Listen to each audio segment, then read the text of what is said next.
Hello class 10th, कैसे हो बच्चों। आज कोऑर्डिनेट ज्योमेट्री जो कि क्लास 10th का चैप्टर नंबर 7 है, इसका एक बहुत ही इंपॉर्टेंट क्वेश्चन डिस्कस करते हैं।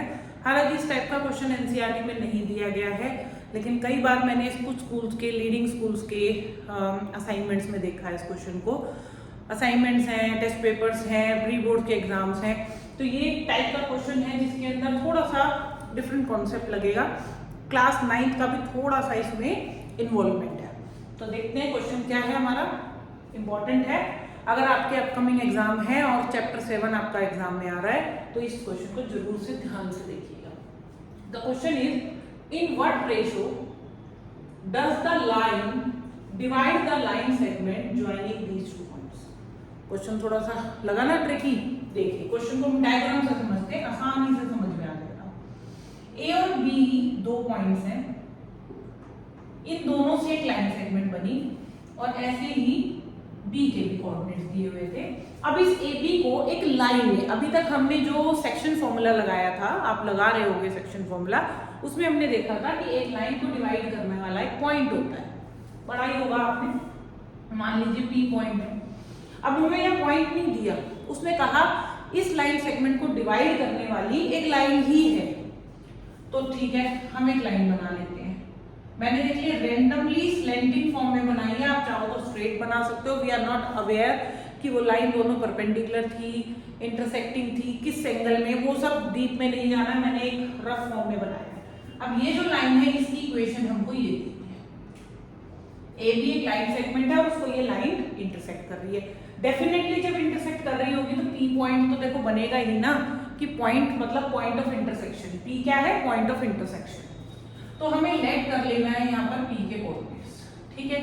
तो हम यहाँ लेट करेंगे, लेट ए बी एंड, इसको लाइन एल लिख लेते हैं, line L intersect at point P. P point पे इंटरसेक्ट कर देंगे, पी के कोऑर्डिनेट्स भी लिख लेते हैं एक्स कॉमा वाई। अब देखिए इस लाइन को थोड़ी देर के लिए, इक्वेशन को थोड़ी देर के लिए छोड़ दो। हम यहाँ पर इस पी पॉइंट को कैलकुलेट करेंगे using our section formula. Section formula लगाने के लिए मेरे पास ए बी है, बी बी है, पी के कोऑर्डिनेट्स ऑब्वियसली निकालने ही है। मेरे को एक रेशियो चाहिए, तो मैं यहाँ लेट करूंगी, लेट रेशियो बी 1 रेशियो के, आप चाहो तो के रेशियो 1 भी ले सकते हो, ठीक है, मेंशन करिएगा बस।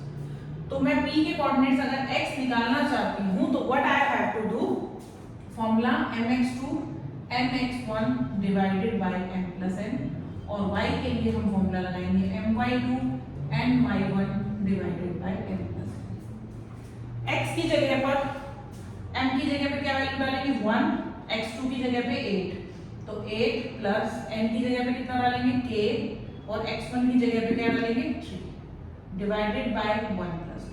ये आपका पहला, इसको आप 3 के लिख लीजिए, ये आपकी x के कोऑर्डिनेट्स आते हैं, ठीक है, ये x के कोऑर्डिनेट है। मेरा k नहीं बन रहा है, नाराज हो गया k मेरे से। चलिए सेम इसी तरीके से y कैलकुलेट कर लेते हैं। y के अंदर आएगा हमारा, y1 हमारे पास क्या था 9, तो 1 × 9 प्लस n की जगह पे क्या आएगा k, और y1 की जगह पे क्या आएगा -1, तो ये वैल्यू आई 9 - k अपॉन 1 प्लस k, ठीक है जी। यहां तक का काम तो देखो मुश्किल बिल्कुल भी नहीं था, पॉइंट्स निकालने आपको आते हैं। लेकिन जो प्रॉब्लम वाली बात वो क्या है कि x और y की वैल्यू तो आई नहीं, इन टर्म्स ऑफ k आ गई। निकालना क्या था, यही नहीं मालूम क्या निकालना। एक्चुअली हमको रेशियो निकालना था, वही नहीं निकला, पॉइंट भी नहीं दे रखा। अभी तक क्या होता था कि क्वेश्चन में आपको या तो पॉइंट दिया होता था या रेशियो दिया होता, अब दोनों ही नहीं दे रखे, कोई दिक्कत वाली बात नहीं है। अब यहाँ पर जो मेन क्लास 9 के कॉन्सेप्ट की जो मैं बात कर रही थी वो देखिए, वो क्या है।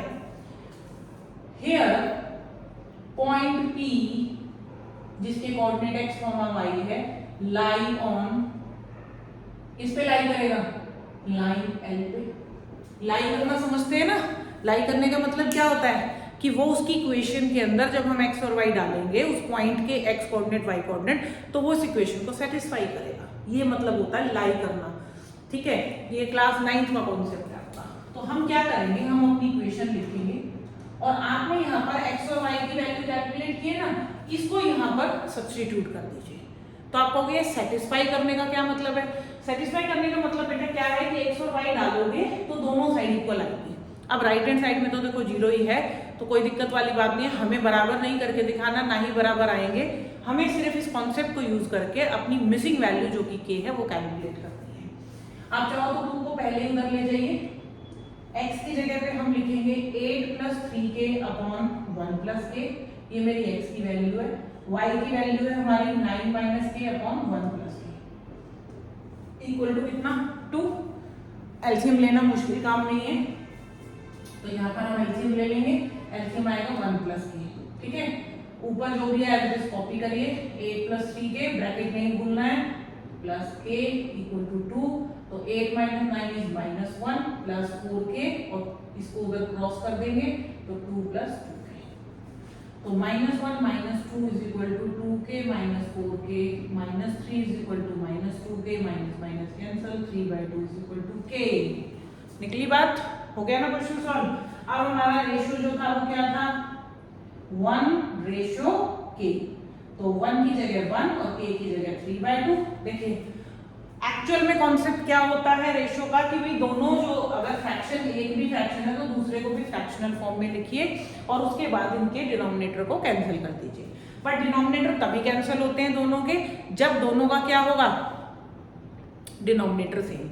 बट इतना ज्यादा जाने की जरूरत नहीं है डीप में, हम बस इस 2 को इधर क्रॉस कर दीजिए तो 2:3 हमारा रेशियो आ जाएगा, ठीक है।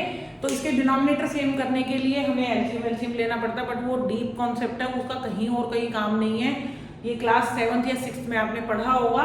तो अब आपको सिर्फ करना क्या है कि जब भी 1:k आएगा तो इसके नीचे 2 को इधर ले आइएगा, और अगर ये 3/2:1 होता तो हम 2 को उस तरफ ले जाते। तो दोनों ही सूरत में आंसर जो है वो रेशियो का सेम ही आएगा, 2:3, ठीक है। आई होप आपको क्वेश्चन डिफरेंट लगा होगा। RS अग्रवाल से क्वेश्चन लिया है मैंने, इसी तरह के और थोड़े से ट्रिकी कॉम्पिटेंसी बेस्ड क्वेश्चन, चाहे वो MCQ हो या फिर आपके शॉर्ट या फिर लॉन्ग, डिस्कस करेंगे from the different important chapters, ठीक है। Till then bye, take care and keep practising.